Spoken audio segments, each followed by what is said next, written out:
133வது சங்கீதம். ஒரு சிறிய சங்கீதம் இது. 3 வசனங்கள் அடங்கிய ஒரு சிறிய சங்கீதம். வேத புஸ்தகத்திலேயே மிக சிறிய அதிகாரம் எது என்று சொல்ல முடியுமா? ரொம்ப சின்ன அதிகாரம் இது. 117வது சங்கீதம். அப்படியா? 2 வசனங்கள் மாத்திரம் அதில் உண்டு. 117ஆம் சங்கீதத்தில் 2 வாக்கியங்கள் மட்டுமே உண்டு. இந்த சங்கீதங்கள் சிலவற்றில் 3 வசனங்கள் இருக்கின்றன. இப்போ 133, 134 இதிலெல்லாம் 3 வசனங்கள் இருக்கிறது. மிக சிறிய சங்கீதங்கள், ஆனால் மிக அர்த்தமுடைய, நாம் அறிந்து கொள்ள வேண்டிய அநேக சத்தியங்களை உள்ளடக்கி வைத்திருக்கின்றதான அருமையான சங்கீதங்கள். இந்த சங்கீதம் 133 சபை கூடி வருதலினுடைய ஆசீர்வாதங்களை உள்ளடக்கி வைத்திருக்கின்ற சங்கீதம். எதை? சபை கூடி வருதலின் ஆசீர்வாதங்களை உள்ளடக்கி வைத்திருக்கின்ற அருமையான சங்கீதம்.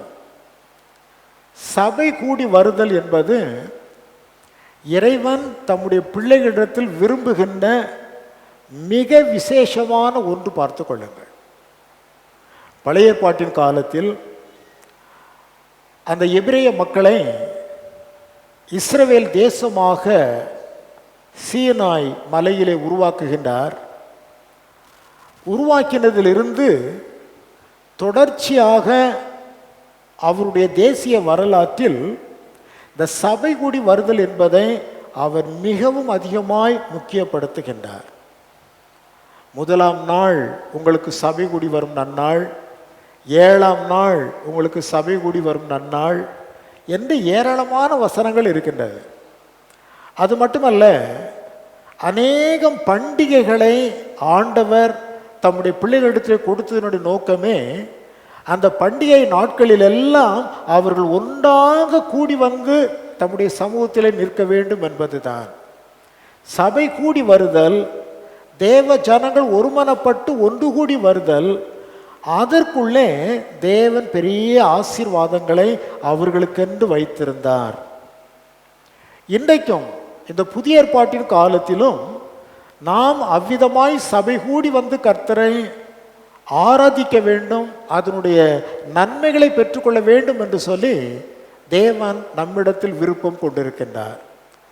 இந்த சபை கூடி வருதலை குறித்து இன்றைக்கு புதிய ஏற்பாட்டின் காலத்தில் அன்றைக்கெல்லாம் 7ஆம் நாளிலே சபை கூடி வந்தார்கள் வழக்கமாக. விசேஷித்த நாட்களில் 8ஆம் நாளிலும் அவர்கள் சபை கூடி வந்தார்கள். இன்னும் பல விசேஷித்த காலங்களில் சபை கூடி வந்தார்கள்.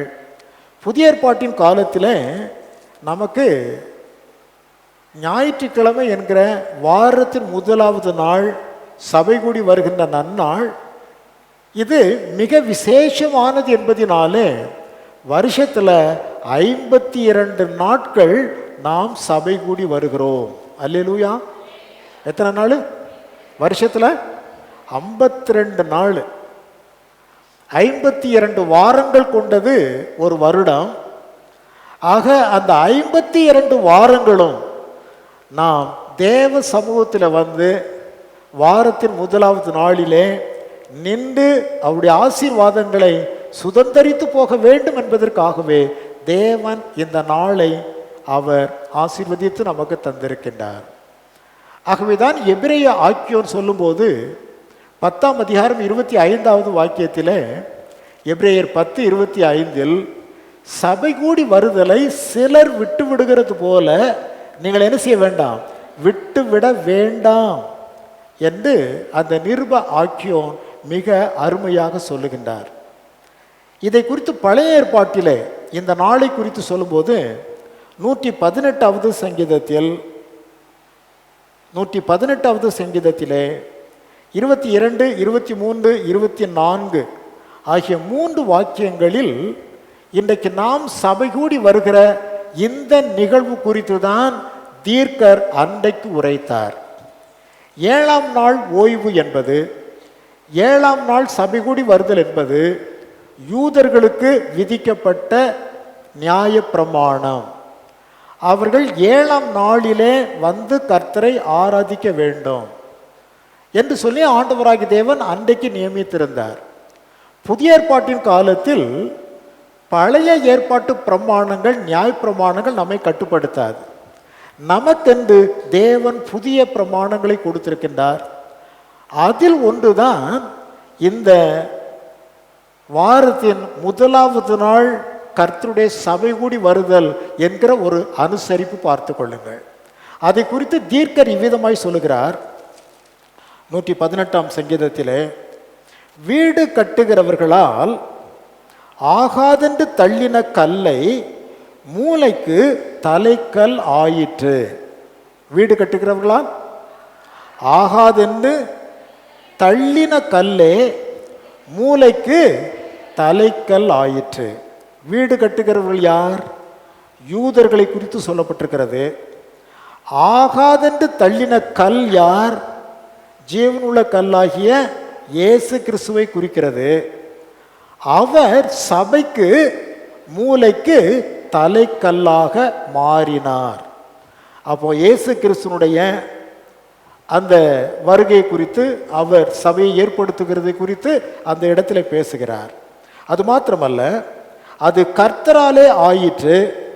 அது நம்முடைய கண்களுக்கு ஆச்சரியமாக இருக்கிறது. வீடு கட்டுகிறவர்கள் என்ன பண்ணாங்க? ஆகாதுன்னு சொல்லி தள்ளிவிட்டாங்க. எங்கே தள்ளிவிட்டார்கள்? அவரை கொண்டு போய் சிலுவையிலே அடித்து கொண்டு போட்டார்கள்.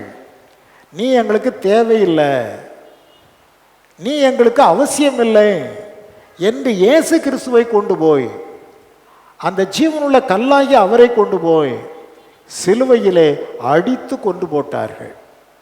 இதை யோவான் அப்போஸ்தலர் எழுதும்போது, அவர் தமக்கு சொந்தமானதிலே வந்தார், அவருக்கு சொந்தமானவர்களோ அவரை ஏற்றுக்கொள்ளவில்லை.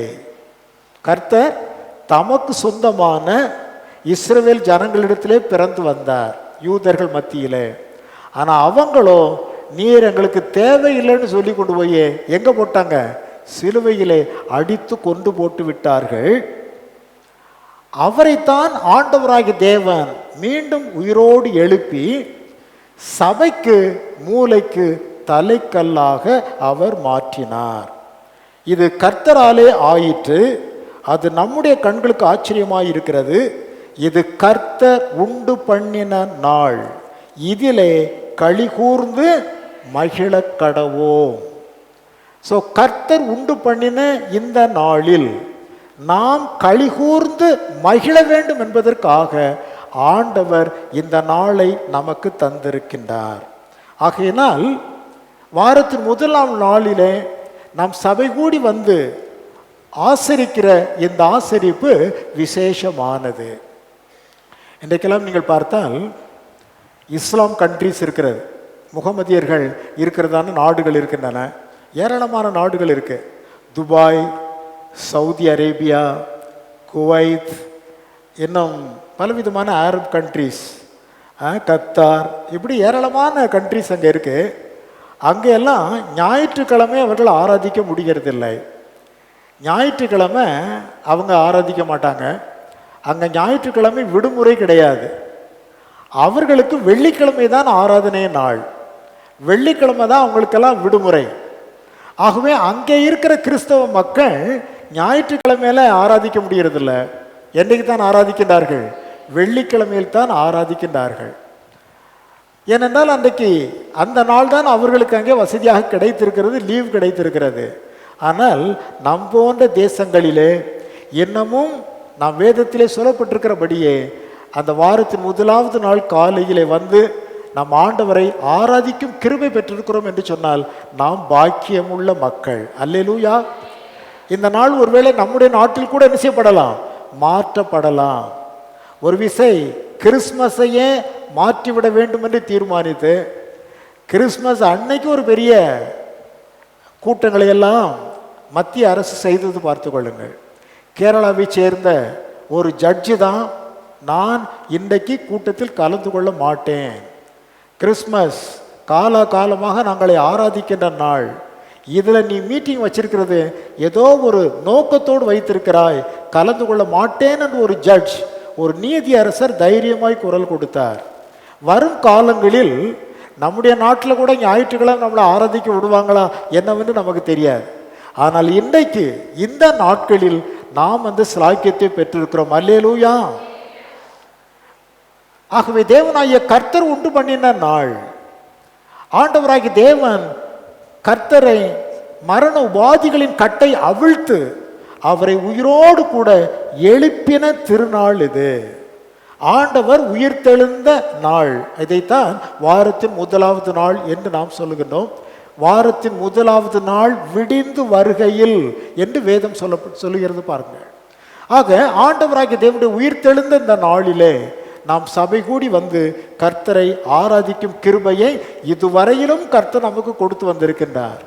எப்படிப்பட்ட சூழ்நிலைகளாக இருப்பினும் தேவ மக்கள் ஒன்று கூடி சபை கூடி ஆராதிப்பது ஒரு பெரிய விசேஷம். பார்த்து கொள்ளுங்கள். சபை கூடி வருதலின் ஆசீர்வாதங்கள் என்ன என்பது குறித்து இந்த பகுதியிலே வாசிக்கின்றோம். முதலாவது, சகோதரர் ஒருமித்து வாசம் பண்ணுகிறது. நாம் ஒருமித்து கூடி வருகிற ஆராதனை வேளை. சகோதரர் ஒருமித்து வாசம் பண்ணுவது எத்தனை நன்மையானது.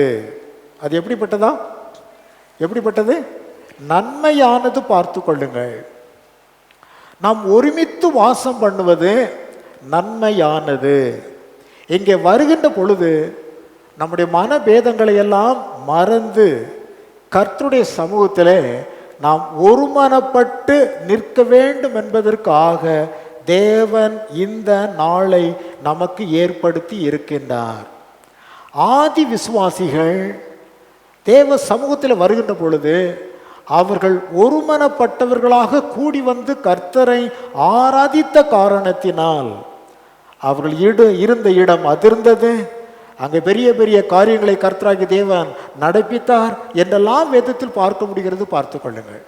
ஆகவே நன்மை என்று சொல்வது என்ன? நாம் ஒருமித்து தகப்பனுடைய சமூகத்திலே அமர்ந்திருப்பது. நாம் ஒருமித்து இருப்போமே ஆனால் எப்படிப்பட்ட எதிரான சக்திகளையும் முறியடித்து போடலாம். சின்ன பிள்ளைங்களுக்கு ஒரு நல்ல கதை ஒன்று சொல்லி கொடுப்பாங்க. என்ன கதை? 4 பசுக்களின் கதை. என்ன கதை? 4 பசுக்களின் கதை. இந்த 4 பசுக்களும் எப்பவும் ஒன்றாகவே இருக்கும். நல்ல ஃப்ரெண்ட்ஸ் பார்த்துங்க. அப்போ அந்த காட்டிலே, அது மேய போகிற அந்த காட்டில், அந்த நாட்களெல்லாம் சிங்கம் புலிகள்லாம் நிறையா உண்டுல. ஒரு சிங்கம் இதை கண்ணு வச்சுக்கிட்டே இருந்தது. இந்த 4 பசுக்கள் இருக்கு, நல்லா அடித்து சாப்பிட வேண்டியதான் என்று சொல்லி ஒவ்வொரு நாளும் அதை நோக்கி வரும். 4 ஒன்றா நிற்குத, அதனால சிங்கத்தால் அதை மேற்கொள்ள முடிவதில்லை. 4 முட்டி அதை வெளியே தள்ளி உள்ளே வரவிடாமல் ஆக்கிவிடும். ஆக இப்படியே காலங்கள் சென்று கொண்டிருந்தது. சிங்கத்தினால் அந்த பசுக்களை சேதப்படுத்த முடியவில்லை. அதற்கு என்ன காரணம் என்றால் அவர்கள் ஒருமித்து இருந்தார்கள். ஒரு நாள் என்னமோ தெரியல, ஒரு சின்ன சண்டை, என்னமோ தெரியல, ஒரு சின்ன சண்டை. அவங்களுக்குள்ள என்ன சண்டைன்னு நமக்கு என்ன தெரியும்? அப்படித்தானா? அந்த 4 பசுக்களுக்கும் என்ன பிரச்சனை, என்ன சண்டைங்கிறது நமக்கு என்ன தெரியும்? நமக்கு சொல்லி கொடுத்த கதையில் என்ன சொல்லி கொடுத்தாங்க? 4 பசுக்களும் சண்டை போட்டு பிரிஞ்சிருச்சு. 4 பசுக்களும் சண்டையிட்டு பிரிந்து விட்டன. ஒரு பசு அந்த பக்கம் போய் மேய போகுது. அந்த பசு அங்கே மேயிறதுனால நாம் போக மாட்டேன் அந்த பக்கம்னு இன்னொரு பசு இந்த பக்கம் போகுது. இந்த பக்கமும் அந்த பக்கமும் 2 பஸ் நிற்கிறதுனால இன்னும் 2 பஸ் இந்த பக்கமும் இந்த பக்கம் போயிடுச்சு. 4 பக்கத்துல தனித்தனியா நின்று மேய்ஞ்சிக்கிட்டு இருந்தது. சிங்கத்துக்கு என்ன வாயிட்டுங்க? கொண்டாட்டம் ஆயிற்று. சிங்கத்தின் பாடு கொண்டாட்டம் ஆயிற்று. ஒரு நாள் வந்தது, ஒரு பசு ஓங்கி ஒரு அடிதான் பார்த்து கொள்ளுங்கள், அவ்வளோதான், சாப்பிட்டுட்டு போயிடுச்சு. இந்த 3 பசுக்களும் அப்பமாவது ஒன்றா சேர்ந்துருக்கணும். போயிட்டானா, காலியா, ரொம்ப நல்லது, நாளைக்கு நம்மளே அடித்து தின்னு விடுவான்னு அது புரியல. பார்த்து கொள்ளுங்கள். இப்படி ஒவ்வொரு நாளும் ஒவ்வொரு பசுவை அடித்து சிங்கம் காலி பண்ணிட்டு நாளும் அவுட்டு. இது நமக்கு சின்ன பிள்ளைங்களை சொல்லி கொடுத்துருக்குறாங்க, பாடத்தில் சொல்லி கொடுத்துருக்குறாங்க. அதனால ஒற்றுமையாக இருக்கணும். எல்கேஜி பாடம் இது, அப்படித்தானா? எல்கேஜி யூகேஜி பாடம் நமக்கெல்லாம் 1வது கிளாஸில் சொல்லி கொடுத்தாங்க. இப்போ எல்கேஜி யூகேஜில எல்லாம் சொல்லி கொடுத்துருவாங்க. ஆக ஒற்றுமையோடு இருக்க வேண்டும் என்பதுதான் அதனுடைய உட்கருத்து. தேவ மக்களும் அப்படித்தான் பார்த்து கொள்ளுங்கள். ஒரு சபையின் மக்கள், ஒரு குடும்பத்தின் மக்கள் ஒற்றுமையாய் உறவாடுகின்ற மக்களாக இருப்பார்களேயானால் எப்படிப்பட்ட சோதனைகளையும் அவர்கள் மேற்கொள்ள முடியும். சபை கூடி வருதலுடைய முக்கியத்துவத்தை குறித்து சொல்லும் போதே எபிரேயர் 10ஆம் அதிகாரத்தில் அந்த 25வது வசனத்தை நீங்கள் பார்ப்பீர்களேயானால் அங்கே விதமாய் சொல்லப்பட்டிருக்கிறது. சபை கூடி வருதலை சிலர் விட்டு விடுகிறது போல நாமும் விட்டு விடாமல் ஒருவருக்கொருவர் புத்தி சொல்ல கடவோம். நாளானது சமீபித்து வருகிறதை எவ்வளவாய் பார்க்கிறீர்களோ அவ்வளவாய் புத்தி சொல்ல வேண்டும். அப்போ நம்ம ஒன்று சேர்ந்து வரும்போது ஒருவருக்கொருவர் புத்தி சொல்லி கொள்ளுகிறார்கள். ஒருவருடைய பாரத்தை ஒருவரிடத்திலே பகிர்ந்து கொள்ளுகிறார்கள்.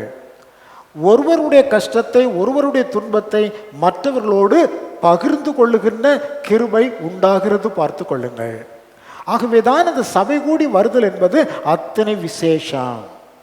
நாம் ஒன்றாய் வருகின்ற பொழுது ஒருவருக்கொருவர் நம்முடைய பாரங்களை நாம் பகிர்ந்து கொள்ள முடிகிறது, ஒருவருக்கொருவர் புத்தி சொல்லி கொள்ள முடிகிறது. அந்த ஒற்றுமையின் பலம் நம்மை உருவாக்குகிறது, பார்த்து கொள்ளுங்கள். அதனால தான் சபை கூடி வருதலுடைய முதலாவது ஆசீர்வாதமே அது நன்மையானது என்று சொல்லப்பட்டிருக்கிறது.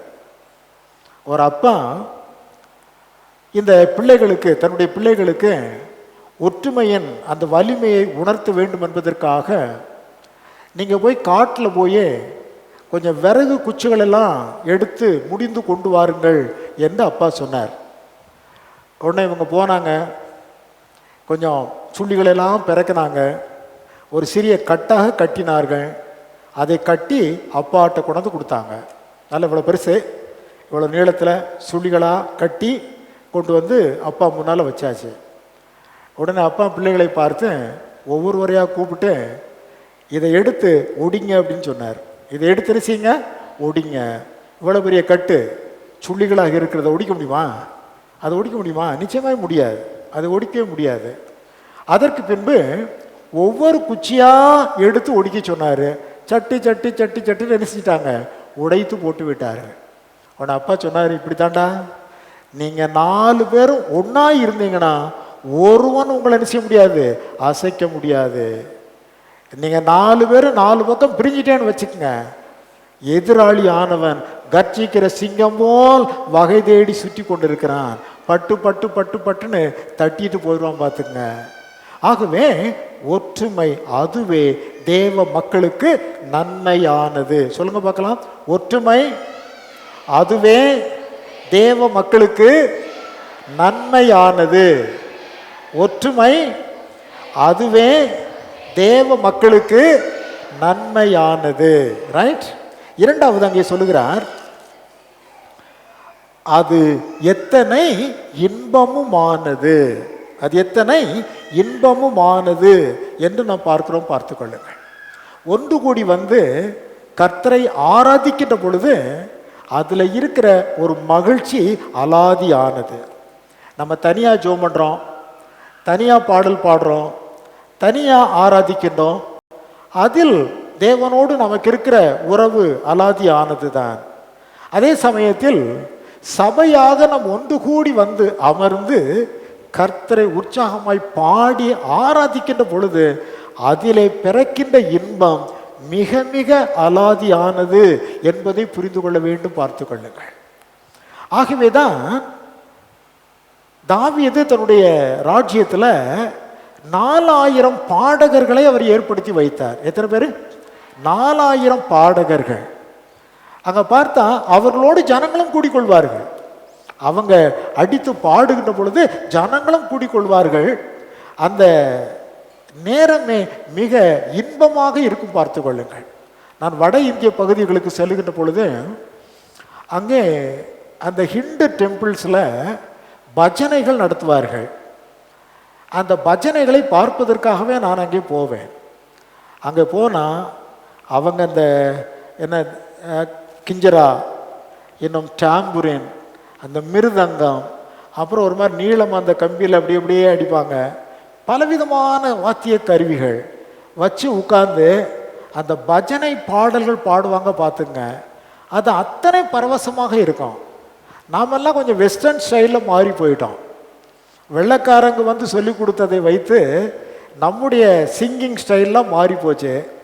ஆனால் ஆதி கிறிஸ்தவர்களாகிய நம்முடைய சைவ வைணவர்கள் எல்லாம் இந்த கூட்டமாக அமர்ந்து அவர்கள் பஜனை பாடுகின்ற பொழுது அது ஒரு அலாதியான இன்பம் தான். பார்த்து கொள்ளுங்கள், கேட்பதற்கே அத்தனை பரவசம் ஊட்டுவதாக அமைந்துவிடும். ஆகவே தேவ சமூகத்திலே தேவ மக்கள் கூடி ஆராதிக்கின்ற பொழுது அது ஒரு தனியான இன்பம் தான். நீங்கள் என்னதான் தனியாக உட்காந்து பாட்டு பாடுங்க, தனியாக உட்காந்து நீங்கள் கீபோர்டு போட்டுக்குங்க, பாடுங்கள். நான் தினந்தோறும் அதை ப்ராக்டிஸ் பண்ணுறேன். ஆனால் அதில் இருக்கிற இன்பத்தை காட்டிலும் நாம் ஒன்று கூடி வந்து தேவனை உயர்த்தி நாம் பாடி ஆராதிக்கின்ற பொழுது அதில் இருக்கிற இன்பமே மிக அலாதியானது. பார்த்து கொள்ளுங்கள். ஆகவேதான் வேதம் சொல்லுகிறது, சகோதரர்கள் ஒருமித்து வாசம் பண்ணுகிறது எத்தனை நன்மையும் எத்தனை இன்பமும் ஆனது. ஒன்று கூடி வருதல் என்பது நன்மையானது, ஒன்று கூடி இறைவனை ஆராதிப்பது என்பது இன்பமானது. அல்லேலூயா. ஒன்று கூடி இறைவனை ஆராதிப்பது இன்பமானது. சொல்லுங்க பார்க்கலாம். ஒன்று கூடி இறைவனை ஆராதிப்பது இன்பமானது. அடுத்து அங்கே சங்கீதக்காரர் உரைக்கிறதை பார்க்கின்றோம். அது ஆரோனுடைய சிரசின் மேல் ஊற்றப்பட்டு அவனுடைய தாடியிலே வடிகிறதும் அவனுடைய அங்கிகளின் மேல் இறங்குகிறதுமான நல்ல தைலத்துக்கும். நல்ல தைலம், வாசனை தைலம். இஸ்ரவேலில் ஒரு டபு உன்னை தேவன் செய்யக்கூடாது என்று கட்டளை கொடுத்திருந்தார். என்ன தெரியுமா? ஆசாரியன் அபிஷேகம் பண்ணப்படுகிற தைலத்திற்கு ஒப்பான தைலத்தை எந்த ஒரு வீட்டிலும் எந்த ஒரு தனி மனிதனும் அதை செய்யக்கூடாது. ஆசாரியனுக்குன்னு ஒரு சென்ட், ஒரு தைலம், வாசனை தைலம், அது ஆசாரியர்களுக்கு மாத்திரம்தான் உரியது. மற்ற யாரும் எந்த மனிதனும் அதை என்ன செய்யக்கூடாது, அந்த மாதிரி சென்ட்டை உருவாக்கவோ பயன்படுத்தவோ கூடாது. எதற்காக தெரியுமா? அந்த நாட்களிலே ஆரோன் அல்லது ஆசாரியர்கள் ஒரு இடத்துல ஜெபிக்கிறதுக்குன்னு போனாங்கன்னா அவங்க மாத்திரம் கொண்டிருக்கிற அந்த வாசனை தைலம் உண்டு, அதை சிரசு மேலே ஊற்றியிருப்பாங்க. அது அப்படியே தாடியில் வடியுமா, அங்கிகளில் இறங்குமா, அவர்களுக்குள்ள ஒரு வாசனை அது உண்டாக்கி கொண்டே இருக்கும். ரொம்ப தூரத்துக்கு அந்த வாசனை பரவும். சொல்லுவாங்க, எங்கள் பெரிய தாத்தான்னு ஒருவர் இருந்தார், சீனிவாசகன் ஒரு ரைட்டர் தாத்தா ஒருவர் இருந்தார். அவர் எஸ்டேட்டில் பணிபுரிந்தவர். அவர் ஊருக்கு வர்றார் அப்படின்னா அந்த ஆலமரம், இந்த சுடுகாட்டு பக்கத்தில் ஒரு ஆலமரம் உண்டு, அந்த ஆலமரத்து பக்கத்தில் வந்தாலே ஊருக்குள்ளே செண்டு வாசனை வந்துருமா. பெரிய ஐயா வர்றாரு, ரைட்டர் ஐயா வர்றாரு அப்படின்னு ஊருக்குள்ளே இருக்கிற மக்கள் எல்லாம் புரிந்து கொள்வார்களாம். அந்த அளவுக்கு அந்த செண்டு வாசனை. அன்றைக்கு ஆசாரியன் அந்த செண்டு வாசனை உடையவனாய் ஒரு வீட்டில் போய் நின்றான்னா அந்த பக்கத்தில் இருக்கிற மக்கள் பூரா அறிந்து கொள்வார்கள், ஆசாரியன் வந்திருக்கின்றார், ஆசாரியன் வந்திருக்கின்றார். ஸோ அவங்களுக்குள்ள அது ஒரு தனி பக்தி வினயத்தை உண்டு பண்ணு. பார்த்து கொள்ளுங்கள். ஆகவேதான் அது வித்தியாசப்படுத்த வேண்டும் என்பதற்காக பழைய ஏற்பாட்டில் ஆசாரியன் யூஸ் பண்ண அந்த தைலத்தை வேறு யாரும் உபயோகிக்க கூடாது என்று சொன்னார். ஸோ வாசனை என்பது அங்கே அந்த தைலத்தின் மூலமாய் வெளிப்பட்டது. இன்றைக்கு நாம் சபை கூடி வருகின்ற பொழுது இங்கே தெய்வீக வாசனை என்பது நமக்குள் உருவாகிறது. நன்மை உண்டாகிறது, இனிமை உண்டாகிறது. வாசனை நாம் ஒருமித்து கூடி வருகின்ற பொழுது அது தேவனாகிய கர்த்தருடைய அந்த சுகந்த வாசனை என்று சொல்லப்பட்டிருக்கிறது அல்லவா. நம்முடைய துதிகளின் சத்தத்திற்குள்ளே நாம் தேவனை ஆராதிக்கின்ற ஆராதனின் மத்தியிலே தேவன் முகர்ந்து பார்க்கின்ற சுகந்த வாசனை ஆராதனின் மத்தியிலே எழும்பி வருகிறது பார்த்து கொள்ளுங்கள். ஸோ கூடி வந்து கர்த்தரை ஆராதிப்பது நமக்கு நன்மை, நமக்கு இன்பம், தேவனுக்கோ சுகந்த வாசனை. அல்லேலூயா. நமக்கு நன்மையானது, நமக்கு அது இன்பமானது. ஆனால் அவ்விதமாய் நாம் கூடி வந்து கர்த்தரை ஆராதிக்கின்ற பொழுது அது தேவனுக்கு எப்படி இருக்கான்? சுகந்த வாசனையாக காணப்படுகிறது. என் மக்கள் என்னை ஆராதிக்கின்றார்கள். சுகந்த வாசனையாக ஆராதனையை முகர்ந்து பார்க்கிற தேவன் பார்த்து கொள்ளுங்கள். ஆண்டவராகிய தேவன் நம்முடைய ஆராதனையில அத்தனை பிரியம் கொண்டிருக்கின்றார். வேதம் சொல்கிறது அல்லவா, என் ஜனங்களின் துதிகளின் மத்தியிலே நான் வாசம் பண்ணி கொண்டிருக்கிறேன். நம்ம மத்தியில அவர் சொல்றாரு, என் ஜனங்களின் மத்தியிலே நான் வாசம் பண்ணி கொண்டிருக்கிறேன். நம்ம எவ்வளவு அட்டு பிடிச்சவங்க, அழுக்கு பிடிச்சவங்கிறது நமக்கே தெரியும். ஆண்டவராகிய தேவன் நம்ம மத்தியிலே அமர்ந்திருக்கிறார் என்று சொன்னால் நம்முடைய துதிகளிலே அவர் வாசம் பண்ணி கொண்டிருக்கின்றார். நாம் துதிகளை ஏறெடுக்கின்ற பொழுது அது தேவனுக்கு சுகந்த வாசனையாக விளங்குகிறது என்று அப்பன் சொல்லி இருக்கிறார். பார்த்து கொள்ளுங்கள், எத்தனை ஆச்சரியம். ஆகவே தேவ மக்கள் ஒன்று கூடி அவரை ஆராதிக்கின்ற பொழுது அது நமக்கு நன்மையை உண்டாக்குகிறது, ஒருமைப்பாடு, நமக்கு இன்பத்தை உண்டாக்குகிறது. அது மாத்திரமல்ல, தேவனுக்கு அது சுகந்த வாசனையாக எழும்பி அவர் முகர்ந்து பார்த்து நமக்கு என்னது தேவை என்பதை அவர் தருவதற்கான சூழ்நிலையை ஆராதனை ஏற்படுத்துகிறது. பார்த்து கொள்ளுங்கள். ஆகையினால் நாம் சபை கூடி ஆராதிப்பதை ஒரு நாளும் விட்டுவிடக் கூடாது. அதற்கு பின்பு அங்கே சொல்லப்பட்டிருக்கிறது 133ஆம் சங்கீதத்தில், எர்மோன் மேலும் சீயோன் பர்வதங்கள் மேலும் இறங்கும் பனிக்கு ஒப்பாயிருக்கிறது. எதற்கு ஒப்பாயிருக்கிறதா? பனிக்கு ஒப்பாயிருக்கிறது. பனி என்பதே வேதத்தில் செழிப்பிற்கு அடையாளம். பார்த்து கொள்ளுங்கள். வானத்தின் பனியை ஆண்டவராகிய தேவன் பூமி மேல் பெய்விக்கின்றார். அது தம்முடைய ஜனத்திற்கு செழிப்பை தருகிறது.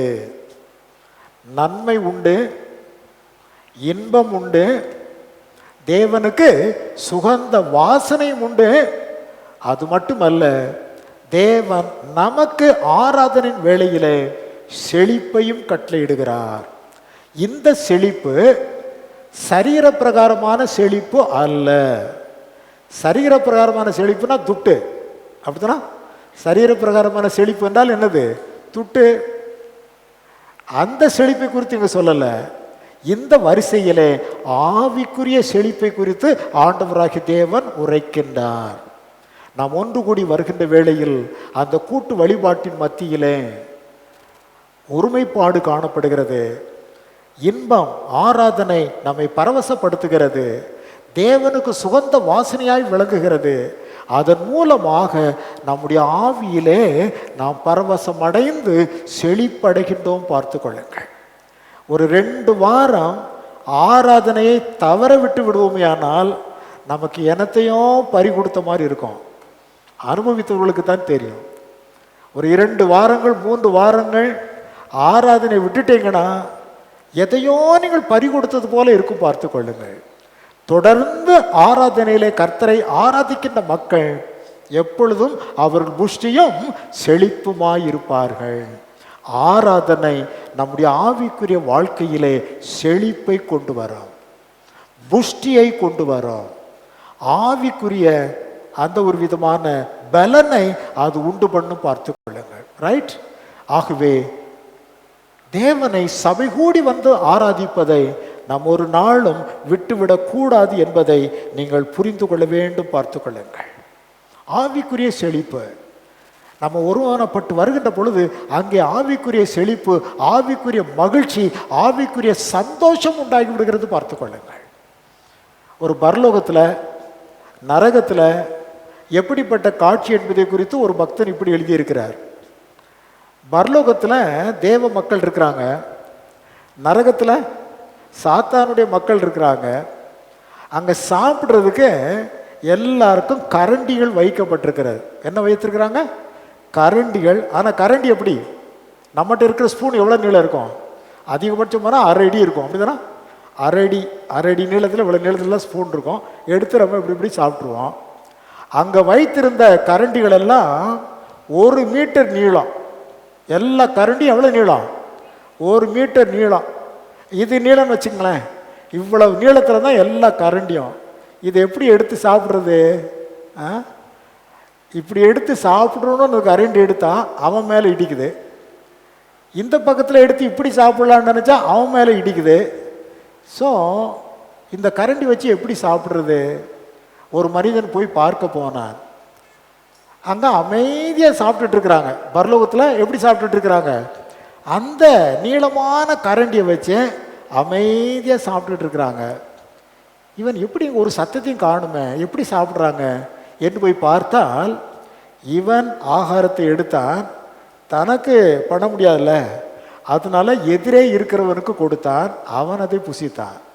இவன் எடுத்து அங்கே கொடுக்குறான், அவன் எடுத்து இங்கே கொடுக்குறான், இவன் எடுத்து இங்கே கொடுக்குறான், இந்த பக்கத்தில் இருக்கிறவன் எடுத்து அங்கே கொடுக்குறான். அமைதியாக எல்லாத்தையும் செஞ்சுட்டு இருக்கிறாங்க. அந்த நீள கரண்டி வச்சு சாப்பிட்டுட்டு இருக்கிறாங்க.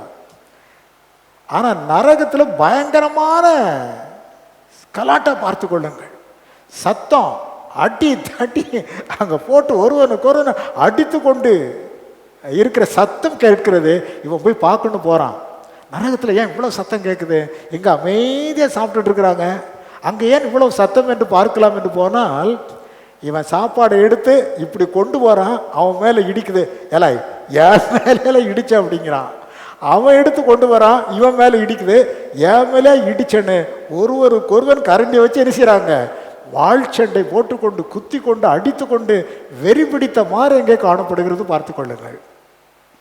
ஸோ இருக்கிற இடத்தை பொறுத்து தான் அமைதியும் ஆத்திரமும் உண்டாகிறது. இருக்கிற இடத்தை பொறுத்து தான். தேவ மக்கள் ஒன்று கூடி வருகிற இடத்திலே ஆவிக்குரிய பரவசம், ஆவிக்குரிய சாந்தம், ஆவிக்குரிய அந்த குண நலன்கள் எல்லாம் ஒருவருக்கு ஒருவர் விட்டு கொடுத்து வாழ்கின்ற அந்த ஒரு நிலை காணப்படுகிறது. பிசாசனுடைய அந்த சூழ்நிலையிலே காணப்படுகிறவர்கள் ஒருவருக்கொரு எப்பொழுது பார்த்தாலும் சீற்றமும் சண்டையும், அப்படிப்பட்ட ஒரு சூழ்நிலை பார்த்து கொள்ளுங்கள். ஸோ நாம் தேவனுடைய பிள்ளைகள், நாம் கூடி வருகிற இடத்திலே ஆவிக்குரிய அந்த செழிப்பு நம்முடைய உள்ளத்திற்குள்ளே தேவனாய கர்த்தர் தம்முடைய ஆவியினாலே நம்மை அவ்விதமாய் செழிப்படைய செய்கிறார். ஆகையினால் ஆவிக்குரிய செழிப்புக்குள்ள சந்தோஷமும் இருக்கு, சமாதானம் இருக்கு, சாந்தம் இருக்கு, ஜபம் இருக்கு, பாட்டு இருக்கு, வேத வாசிப்பு இருக்கு, தியானம் இருக்கு. எல்லாம் அது பாட்டா நடந்துகிட்டே இருக்கிறது. ரொம்ப அருமையாக அங்கே நேரங்கள் சென்று கொண்டே இருக்கிறது. தேவனாகிய கர்த்தர் நம்முடைய ஆராதனை வேளைகள், தேவ மக்களுடைய ஆவிக்குரிய வாழ்க்கை என்பது அவ்விதமாகவே காணப்பட வேண்டும் என்று ஆண்டவர் விரும்புகின்றார். சண்டையும் சச்சரவும், எப்போ பார்த்தாலும் முறுமுறுப்பும், இதெல்லாம் தேவனுடைய பிள்ளைகளுக்கு ஆகாது பார்த்து கொள்ளுங்கள். ஆகவேதான் சபை கூடி வருதலிலே வந்து தேவ உபதேசங்களை கேட்டு நாம் ஆவிக்குரிய செழிப்படைந்தவர்களாக வாழ்வதற்கு பிரயாசப்படுகிறவர்களாய் காணப்பட வேண்டும்.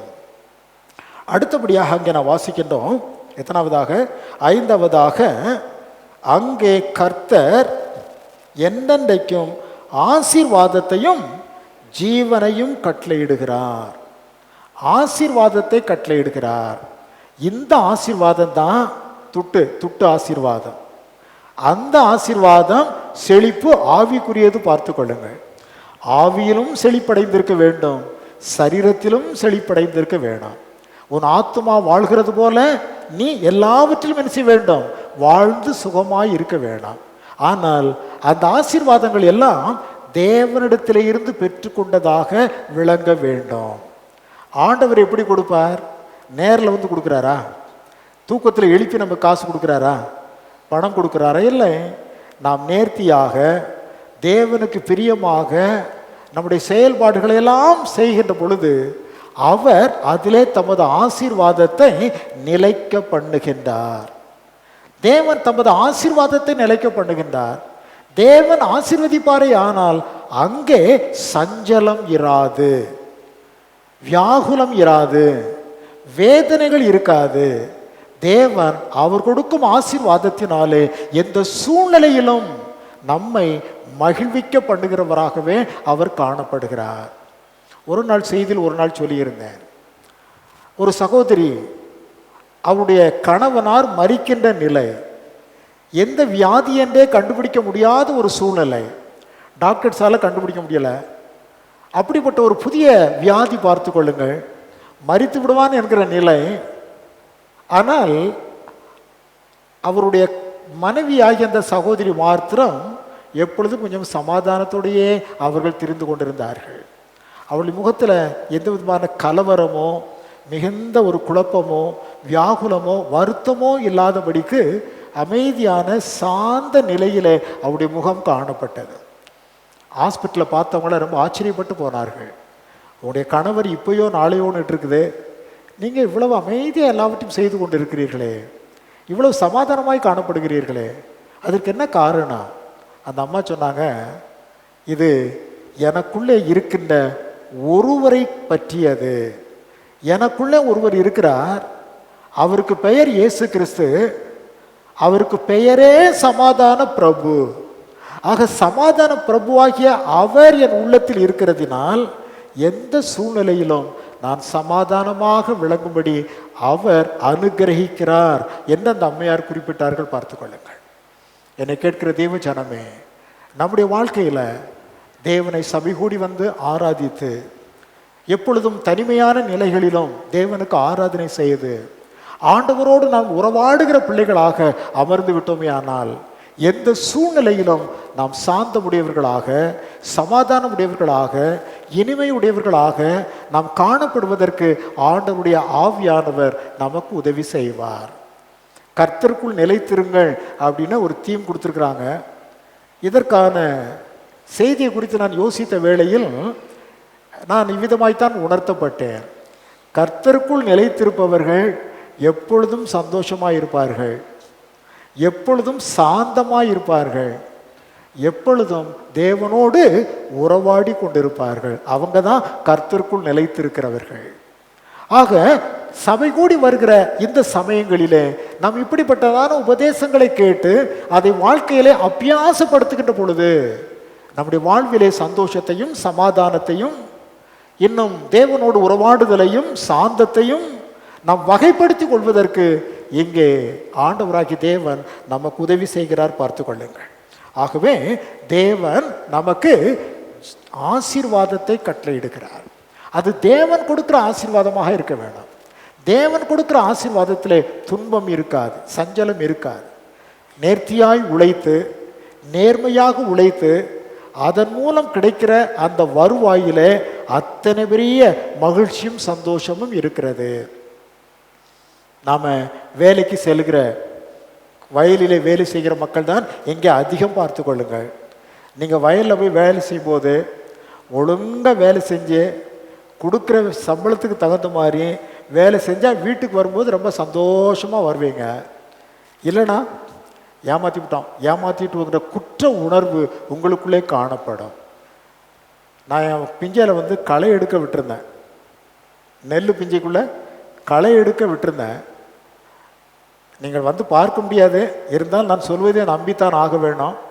எல்லா இடத்தையும் நீங்கள் பார்க்கலாம், ஒரு பிஞ்சையில் ஒரு இடத்தை மாத்திரம் நீங்கள் பார்க்கலாம். நான் ஸ்டீவன் இடத்துல கேட்டேன், இந்த இடத்துல யார் நின்று களை எடுத்தாங்கன்னே தெரியல.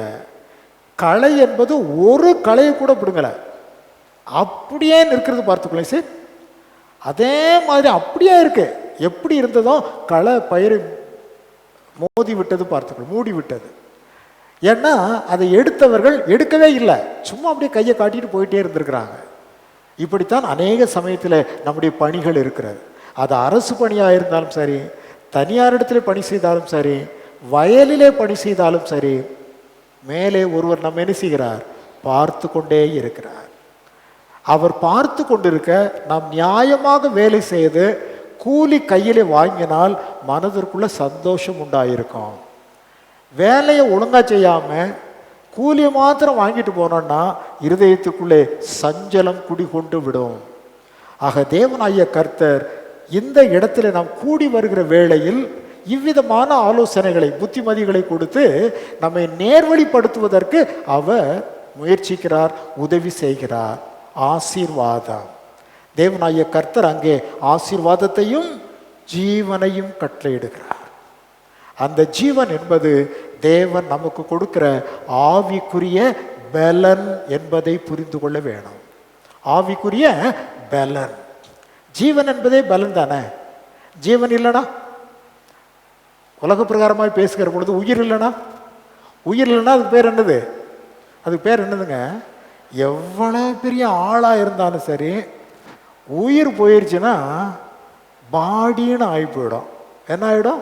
அவர் பேருகள்லாம் மறந்து போயிடும், எல்லா பேரும் மறந்து போயிடும், வாங்கின பட்டங்கள் மறந்து போயிடும், அவர் செஞ்ச வேலை மறந்து போயிடும், எல்லாம் போயிடும். என்னவாயிடுச்சு? பாடியை எப்போ எடுக்க போகிறாங்கன்னு கேட்க ஆரம்பிச்சிருவாங்க. எவ்வளோ பெரிய ஆளாக இருந்தாலும் சரி, எல்லாம் போய் பாடின்னு ஆகி போயிடும். உயிருள்ள வரைதான் இவர் இவ்வளோ படித்தவர், இந்த வேலை பார்க்குறவர், இவ்வளோ பணம் வைத்திருக்கிறார், இவ்வளவு சொத்து வைத்திருக்கிறார் என்றெல்லாம் பேசுவார்கள். உயிர் ஜீவனை உடலை விட்டு போய்விட்டது என்று சொன்னால் அது வெறும் பிணமாக சடலமாக மாறி போய்விடுகிறது. பார்த்து கொள்ளுங்கள். தேவனை கூட்டு வழிபாட்டின் மூலமாக நாம் ஆராதிப்பதை தவற விடுவோமே ஆனால் நாளாயிட்டே இருக்கும், இழுத்துக்கிட்டே கிடக்கும், குத்துயிரும் கோயிலுயிருமா ஆயிரும். திடீர்னு ஒரு நாள் ஜீவனே போயிடும், கடைசியில் சடலம் ஆகிவிடும். பார்த்து கொள்ளுங்கள், பாடி ஆகிவிடும். ஆக நம்மை உயிரோடு கூட வைத்து கொண்டிருப்பது தேவ மக்கள் ஒருங்கிணைந்து வந்து தேவனுக்கு முன்பதாக செய்கின்ற ஆராதனை. கூட்டு வழிபாட்டினுடைய ஆசீர்வாதங்கள் குறித்து இந்த சங்கீதத்திலே சங்கீதக்காரர் இவ்வளவு அருமையாக எடுத்துரைக்கின்றார். முதலாவது என்ன சொன்னேன்? நன்மையானது. ஏன்னா நம்ம ஒன்று கூடி வருகிறோம். இனிமையானது, ஒருவருக்கொருவர் புத்தி சொல்லிக் கொள்கின்றோம். அது வாசனை மிக்கது, தேவனுக்கு சுகந்த வாசனையாக ஆராதனை செல்லுகிறது. செழிப்பு உண்டாகிறது. ஆவிக்குரிய செழிப்பை கர்த்தராகி தேவன் நம்முடைய ஆவியிலே கொடுக்கின்றார். ஆசீர்வாதத்தையும் தருகின்றார். உலக பிரகாரமான ஆசீர்வாதங்களினாலும் கர்த்தர் நம்மை நிரப்புகின்றார். ஜீவனை கொடுக்கின்றார். நாம் தேவனுக்குள் நிலைத்து வாழ்வதற்கு பலனை கர்த்தராகி தேவன் அவர் கொடுக்கிறார் என்பதை அறிந்து கொண்டிருக்கின்றோம். சங்கீதத்தை மீண்டும் ஒரு விஷயம் வாசிக்கிறேன், கவனிங்கள். 3 வாக்கியங்கள் தான் அது. ஏதோ சகோதரர் ஒருமித்து வாசம் பண்ணுகிறது, எத்தனை நன்மையும் எத்தனை இன்பமும் ஆனது. அது ஆரோனுடைய சிரசின் மேல் ஊற்றப்பட்டு அவனுடைய தாடியிலே வடிகிறதும் அவனுடைய அங்கிகளின் மேல் இறங்குகிறதுமான நல்ல தைலத்திற்கும் எர்மோன் மேலும் சீயோன் பர்வதங்கள் மேலும் இறங்கும் பனிக்கும் ஒப்பாய் இருக்கிறது. அங்கே கர்த்தர் எந்தெண்டைக்கும் ஆசீர்வாதத்தையும் ஜீவனையும் கட்டளையிடுகிறார்.